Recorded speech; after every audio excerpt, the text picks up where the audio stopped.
Olá meninas, no vídeo de hoje eu vou esclarecer 7 mitos que estão relacionados com a amamentação, porque o consultor do sono certamente vai atender famílias que estejam ainda em processo de amamentação e muitas famílias apresentam muitas dúvidas sobre esse assunto e o consultor do sono ele tem que ter pelo menos uma noção sobre esse assunto para acolher as famílias.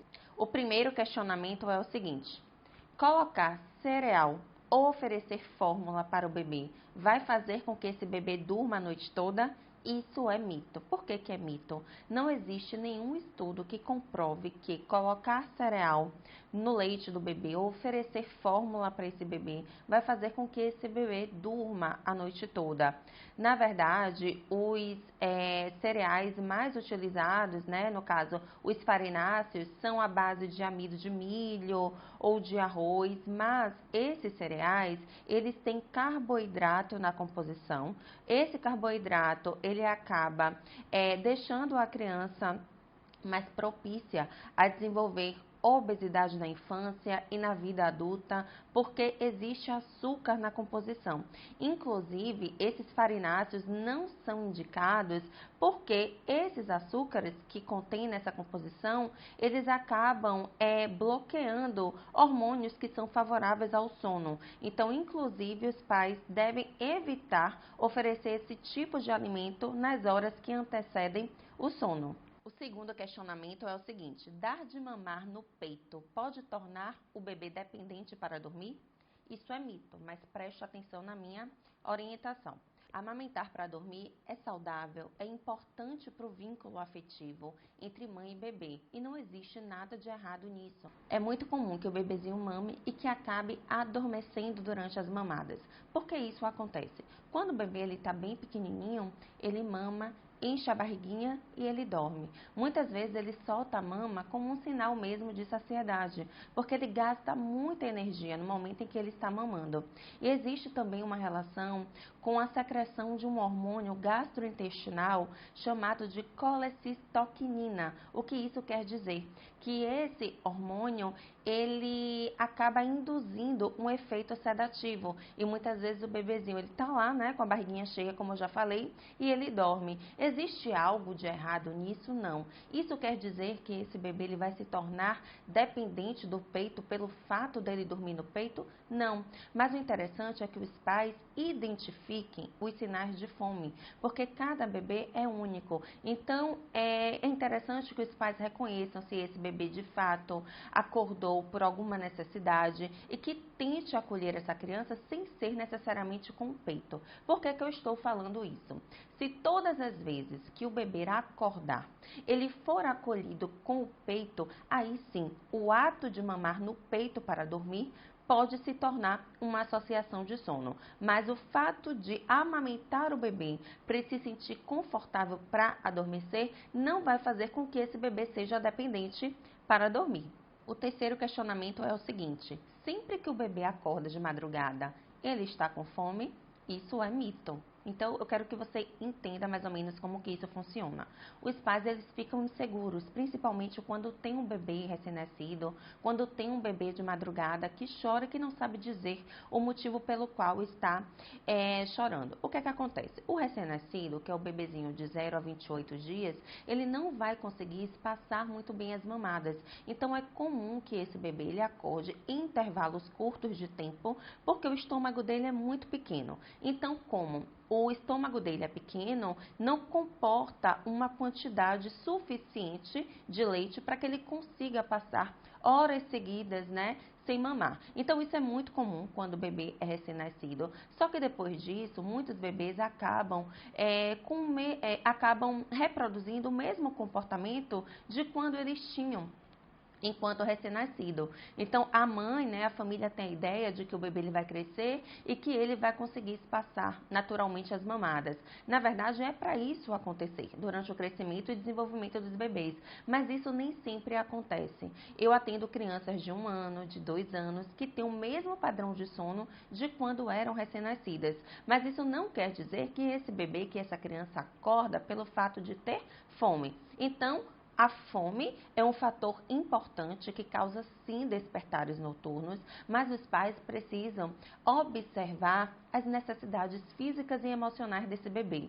Muitas vezes esse bebê desperta de madrugada porque a fralda está molhada, porque a fralda está suja, porque a temperatura ela não está adequada. Muitas vezes acorda porque tem uma necessidade mesmo emocional de ficar perto dos pais, perto da mãe, de se sentir acolhido. Então a minha orientação é para que a família consiga identificar os sinais de fome, os sinais de saciedade, as necessidades dessa criança, sem assumir que essa criança acorda pelo fato realmente de ter fome. Porque se os pais acham que todas as vezes que a criança acorda é porque ela está com fome, muitas vezes vai oferecer a mamadeira, vai oferecer o peito em todos os despertares, e isso sim, com o tempo, pode se tornar uma associação de sono, fazendo com que essa criança ela tenha o hábito da sucção não nutritiva e da alimentação noturna. A quarta dúvida é a seguinte: se eu desmamar o bebê, ele vai dormir a noite toda? Isso também é mito. O que é que acontece? Chega um momento em que o seio acaba interferindo na relação da criança com a mãe, porque a mãe ela não enxerga outras possibilidades de relacionamento, de comunicação com essa criança. Muitas vezes essas mães chegam na consultoria do sono falando que estão cansadas, que estão esgotadas, porque o bebê ele já tem uma certa autonomia para determinadas coisas, o bebê ele já consegue brincar com outras pessoas, ele já está se socializando, mas quando está perto da mãe, ele só quer mamar o tempo todo.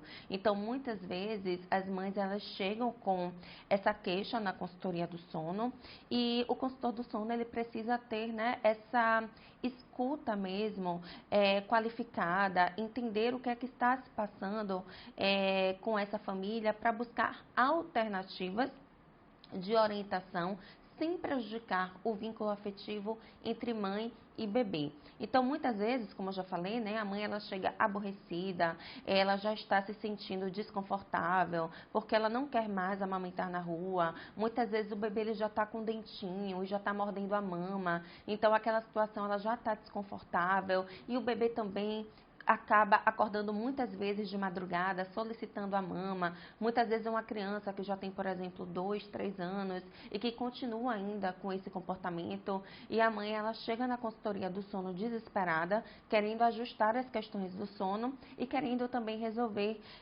querendo no caso fazer um desmame. A minha orientação é sempre assim, para que a mãe ela faça um desmame gentil e gradual. Por quê? O desmame, ele mexe muito com o emocional da criança e com o emocional da família, mas isso não quer dizer que retirar o peito vai fazer com que a criança durma a noite toda. Muitas vezes as famílias elas fazem o desmame sem orientação técnica, então acabam substituindo o peito pela mamadeira, pela chupeta. Eu já atendi inclusive casos na consultoria de crianças que foram desmamadas, e no lugar do desmame a mãe estava oferecendo uma banana, 2, 3 bananas de madrugada. Então não adianta substituir o peito por uma fórmula, por um lanche, por uma fruta, porque a criança, no caso, ela vai continuar acordando precisando de um determinado conforto. Então, a sucção não nutritiva pode sim impactar, né, nessa questão do sono da criança, quando essa criança ela tem uma associação de sono com o peito, mas o ato de desmamar a criança não vai fazer com que a criança durma por horas seguidas, não vai fazer com que a criança durma uma noite inteira de sono. Então a gente precisa identificar quais são os fatores que estão relacionados com os despertares noturnos para orientar essa família sem indicar necessariamente um desmame noturno. A quinta dúvida é a seguinte: Jamile, será que meu leite está fraco? Então existe leite materno fraco? Gente, isso é mito, e eu não sei por que as pessoas ainda acreditam que existe leite materno fraco. Nenhum leite materno é fraco, nem mesmo de uma mãe desnutrida. Até mesmo a mãe desnutrida, ela pode produzir um leite materno que seja suficiente para alimentar o seu bebê. Então, o que é que acontece? Muitas vezes o bebê, ele acorda muitas vezes de madrugada e ele é atendido em todos os despertares com o peito. E com o tempo ele realmente não encontra outras alternativas para conseguir dormir sem ser de outra forma. Então isso dá a sensação de que a criança acorda muitas vezes porque ela está com fome. Mas existem muitas coisas na amamentação que devem ser avaliadas e você pode passar também algumas orientações para essa mãe de consultoria. Então, por exemplo, é interessante que o bebê ele esvazie a mama, porque esse esvaziamento correto da mama vai manter a produção de leite da mãe em um nível satisfatório para que ela consiga alimentar o seu bebê. Então, o leite do início da mamada, ele tem uma função. Ele mata a sede da criança e ele também protege a criança contra infecções. Então é muito importante que a criança ela receba durante uma mamada o leite do início e o leite do final da mamada. O leite do início da mamada, né, por matar a sede da criança, justifica o fato da criança não precisar receber nenhum tipo de complemento, não precisar receber chá nem água antes dos 6 meses de idade. Já o leite do final da mamada é um leite rico em gordura, ele causa saciedade, ele é mais calórico e mamar de forma adequada vai fazer com que esse bebê esvazie a mama. Então agora você já sabe que é muito importante que o bebê ele receba em uma mamada o leite do início e o leite do final da mamada. E isso só será possível se ele fizer o esvaziamento correto da mama. Uma outra questão também é sobre a confusão de bico. Hoje não está mais indicado pelas consultoras de amamentação o uso de chupeta e o uso de mamadeira, porque esses objetos, no caso, eles têm uma relação com o desmame precoce. O que isso quer dizer? A forma do bebê sugar o peito é diferente da forma que ele suga a chupeta e que ele suga a mamadeira. Quando o bebê ele suga a chupeta, ele vai automaticamente procurar menos o seio e isso pode de fato impactar na produção de leite da mãe. E quando o bebê ele toma a mamadeira, o que é que acontece? Assim que a mãe oferece a mamadeira, assim que o pai, né, que o cuidador oferece a mamadeira, ele já recebe aquele leitinho ali imediatamente, diferente do seio, que ele precisa fazer força, ele precisa sugar e ele precisa esperar esse leite fluir por pelo menos 1 minuto, que é o tempo que se leva para que ocorra a ejeção do leite. Então, muitos bebês não toleram essa espera. Então, como eles recebem o leite imediatamente quando tomam a mamadeira, quando eles vão sugar o seio, eles não têm paciência, então eles choram muito e isso pode de fato comprometer a produção de leite da mãe, dando a ideia de que o leite dela é fraco. Então existem muitas coisas, né, por trás aí dessa questão. É interessante que o consultor do sono, pelo menos, tenha essa noção sobre a amamentação para orientar essa família para que ela saiba que não existe leite materno fraco, mas que esses fatores que eu já mencionei aqui nessa explicação podem sim interferir na produção de leite da mãe. O sexto mito é o seguinte: é preciso oferecer os 2 seios em uma única mamada? Isso é mito. Por quê? Tem crianças que vão aceitar os 2 seios em uma mamada e tem crianças que vão aceitar apenas um seio. O interessante é que o bebê esvazie a mama. Algumas crianças esvaziam a mama e ainda sugam um pouco da outra mama, mas isso não quer dizer que todos os bebês precisam mamar dessa forma. Como eu já expliquei anteriormente, é interessante que o bebê ele esvazie a mama para que ele seja beneficiado com o leite materno do início e do final da mamada, mas isso não quer dizer que todas as crianças precisam mamar os 2 seios para que tenham essa sensação de saciedade. A sétima dúvida é a seguinte: existe tempo certo para a mamada? Isso é mito.